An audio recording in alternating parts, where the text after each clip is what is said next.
ब्रह्मा युगम एक ऐसी मूवी जो कि टाइम के बियॉन्ड है। यानी कि यहाँ पे इस मूवी में डर है, मिस्ट्री है, प्लस एक समय का एक ऐसा कॉन्सेप्ट है जो कि ऑडियंस को कंफ्यूज करता है कि आखिरकार मूवी के एंड में कैरेक्टर्स ने अपना समय कितनी देर तक इस मूवी में बिताया।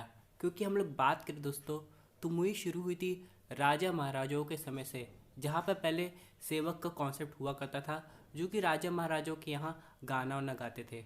बाद में हम लोग देखते हैं दो आदमी को जो कि जंगल की तरफ भाग रहे होते थे, और तभी उन्हें एक अजीब सी लड़की मिलती थी और बाद में पता चलता था वो शायद पिशाचनी रहती है, यानी कि वैम्पायर। बाद में एक आदमी अपनी जान बचाते हुए एक हवेली में पहुंचता जहाँ पे उसकी मुलाकात होती है हवेली के एक बावर्ची से। और यहाँ पे हवेली में एक अकेला मालिक रहता था जिसका नाम शायद पोट्टी था। अब यहाँ पे ये जो मालिक है वो उसे कह देता था कि तुम यहीं पे रहोगे, क्योंकि उस मालिक को उसका गाना काफ़ी पसंद आता था। लेकिन समय बीतता गया और वो धीमे धीमे ऐसे उसे एहसास होने लगा कि वो हवेली से अपने विल के अकॉर्डिंग नहीं बाद में बावर्ची उसे एक खास राज बताता था कि यहाँ पे हवेली के जो भी पूर्वज थे उससे पहले वहाँ पे उन्होंने एक देवी को प्रसन्न किया था। देवी ने एक अजीब सा क्रिएचर उसे दिया था जो कि एक बॉक्स से निकला था, जिसे हम लोग कह सकते हैं चैतन। और यहाँ पे जो चैतन था वो यहाँ पे बाद में जाके उन सबको मार देता है, उनके सारे वंशजों को ख़त्म कर देता है। और ये अकेले एक वंशज रहते हैं जो कि चैतन को हरा के उसे कैद किए रहते हैं। यहाँ फिर ट्विस्ट तब आता है जब पता चलता है कि जो चैतन है वो इनके आखिरी वंशज को भी खत्म कर देता है और उन्हीं का रूप लिए हवेली पे राज करता है। और उसने हवेली में एक ऐसा घेरा बना दिया था या फिर कोई उस कोठी में कि उस कोठी से ना तो वो खुद जा सकता जो था, भी उस कोठी के अंदर आया था, जैसे कि जो बावर्ची जो कि पहले से वहाँ पे काम कर रहा था, और जो दूसरा इंसान जो कि गाना गाता था राजा क्या, वो भी एक तरीके से बंद गया था। और यहाँ पे टाइम का पता नहीं चलता था, क्योंकि एक सीन में आप लोग नोटिस करते होंगे जहाँ पे उसे बोलते थे, वो बताता था कि वो काफ़ी दिनों से यहाँ पे, लेकिन बावर्ची कहता था तुम यहाँ पे काफ़ी दिनों से नहीं बल्कि काफ़ी मंथ से हो। यानी कि उस हवेली में टाइम स्ट्रीम का पता ही नहीं चला कि वो कितने समय से वहाँ पे है। और धीमे धीमे वो अपनी यादाश्त तक भूलने लगा, यहाँ तक उसे अपनी मम्मी का नाम भी याद नहीं था। लेकिन यहाँ पे उनको एक अजीब सी चीज़ पता चलती थी कि हम लोग चैतन को तभी हरा पाएंगे जब हवेली के अंदर यानी कि अंडरग्राउंड में एक कोठरी है, वो लॉक रहती है, उसमें एक दिया है जो कि कह सकते हैं हमेशा जलता रहता है, उसे बुझा दे। उन्होंने वो दिया किसी तरह बुझाया तो, लेकिन बाद में एक और ट्विस्ट रिवील तब हुआ जब पता चला कि हवेली का जो बावर्ची है वो इन्हीं की पीढ़ी का एक वंशज है और चैतन को मारना नहीं चाहता बल्कि कंट्रोल करना चाहता है उसी अंगूठी से जो कि चैतन पहले पहनता था। और यहीं पे इन दोनों में लड़ाई हो जाती है कि उस जो नया आदमी है उसे लगता है कि अंगूठी उसे करप्ट कर सकती है। लेकिन इसी धक्का मुक्की के बीच में हवेली के कुछ छत गिर जाते हैं और हम लोग देखते हैं वो जो नया आदमी है वो हवेली से बाहर निकल जाता है अगली सुबह। और वो जो आदमी था जो कि पहले बावर्ची था, जो असल में वंशज था, वो भी उसके पीछे आते सुबह सुबह। लेकिन उसे पता चलता है कि जो नया आदमी है वो तो मर चुका है और उसी का रूप चैतन ने ले लिया है, प्लस अंगूठी भी उसके पास आ गई है। और ये देख के वो काफ़ी डरता था और भागता था। लेकिन यहाँ पे जब वो भागता था तो नदी किनारे उसे एक आर्मी दिखाई देती थी, शायद वो पोर्तुगीज़ आर्मी थी जो उसे ख़त्म कर देती थी।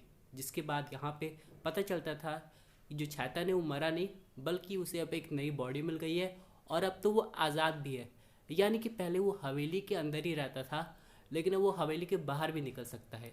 लेकिन दोस्तों यहाँ पे आप लोग ने एक चीज़ नोटिस की, दिया बुझाने का जो कॉन्सेप्ट है वो यहाँ पे ये था कि वो जो हवेली के जो वंशज है उन्हीं में से कोई एक उनका दिया बुझा सकता है, तभी चैतन एक तरीके से आज़ाद होगा। और ये सब चैतन जानबूझ के कर रहा था, यानी कि उसने एक ऐसा प्लान बनाया ताकि जो हवेली के वंशज है उनका जो आखिरी संतान है जो कि बावर्ची है वो जानबूझ के दिया बुझा दे, वो आज़ाद हो जाए ताकि उसे भी हवेली के घेरे से मुक्ति मिल जाए। क्योंकि चैतन कुछ बाहर जाना चाहता था और उसे एक नई बॉडी भी चाहिए थी, या तो किसी तरह वो उसके आखिरी वंशज की बॉडी ले लेता या जो नया आदमी आया जो कि गाना गाता उसकी बॉडी ले लेता। लेकिन यहाँ पे इससे ये पता चलता है जो चैतन है वो हमेशा के लिए अमर है। क्योंकि अगर आप लोग एक चीज़ नोटिस करेंगे, जो नया गायक आया था हवेली में, वो जब मोक्ष की बात करता था तो ये काफ़ी इरिटेटेड हो जाता था, क्योंकि इसे पता था उसे कभी डेथ मिलनी नहीं है, इसलिए मुक्ति होना तो काफ़ी दूर की बात है। लेकिन हम लोग टाइम फ्रेम की बात यहाँ पे एक सीक्रेट आता है। यहाँ पे अगर हम लोग बात करें चैतन की, तो वो अगर अपने कैदी को अपने पास रखा हुआ है, चाहे बावर्ची हो चाहे वो नया आदमी, वो अनलिमिटेड टाइम तक रख सकता था यहाँ पे अगर वो चाहता तो। लेकिन अगर वो लोग उसे इरिटेट करते हैं तो वो उसे ख़त्म भी करवा सकता है। क्योंकि हो सकता था अगर वो लोग उसकी बात मानते तो कई सदियाँ बीत जाती, वो जगह वैसी की वैसी रहती, वो लोग उसकी गुलामी करते रहते। लेकिन ऐसा कुछ हुआ नहीं। लेकिन सबसे इम्पोर्टेंट सवाल ये है, उस समय ब्रह्म युगम चल रहा था तो उसकी ताकत सबसे ज़्यादा थी। लेकिन अब हो सकता है वो युग ख़त्म हो गया है और वो उस जगह से आज़ाद है, तो यहाँ पे वो अपने विल के अकॉर्डिंग कुछ कर सकता है कि नहीं। क्योंकि यहाँ पे एक चीज़ नोटिस करने वाली बात होगी, जैसे उसने नया शरीर धारण किया था वो कुछ ज़्यादा एक्सप्रेस नहीं कर पाया। हालांकि एक सीन में वाटर रिफ्लेक्शन आती थी, तो वो जो रिफ्लेक्शन थी वो उसके पुराने शरीर की थी, जो कि ये दर्शाता था कि वो अंदर से काफ़ी खुश है। क्योंकि वो जो रिफ्लेक्शन थी वो खुशी से हंस रही थी, लेकिन उसकी बॉडी पे कोई एक्सप्रेशन नहीं थे। जिसका कहने का मतलब सीधा ये है उसे उस नए शरीर को अडाप्ट करने में अभी थोड़ा समय लगेगा। अब रिंग के कॉन्सेप्ट को हम लोग थोड़ा समझ लेते हैं। जैसे कि उस देवी ने वो जो बक्सा दिया था जिससे चैतन बाहर निकला था, और एक शायद रिंग भी दी थी जिससे वो चैतन को कंट्रोल कर पा रहा था, तो चैतन को ये बात पसंद नहीं थी। यानी कि वो अमर तो भले है, लेकिन वो किसी का गुलाम बन के नहीं रहना चाहता। और इसलिए हो सकता है उसने उसके पीढ़ी दर पीढ़ी जितने भी वंशज थे सबको ख़त्म कर दिया था, और वो अपना राज खुद करना चाह रहा था, जिसके लिए दोस्तों उसे उस रिंग की काफ़ी ज़्यादा ज़रूरत थी। लेकिन अब इसका क्या अगला पार्ट बन सकता है, ये सबसे इम्पोर्टेंट सवाल है। और ये बनेगा भी तो कौन सी सेंचुरीज़ में दिखाया जाएगा, कौन सा टाइम फ्रेम होगा, ये सबसे ज़्यादा इम्पोर्टेंट हो जाता है।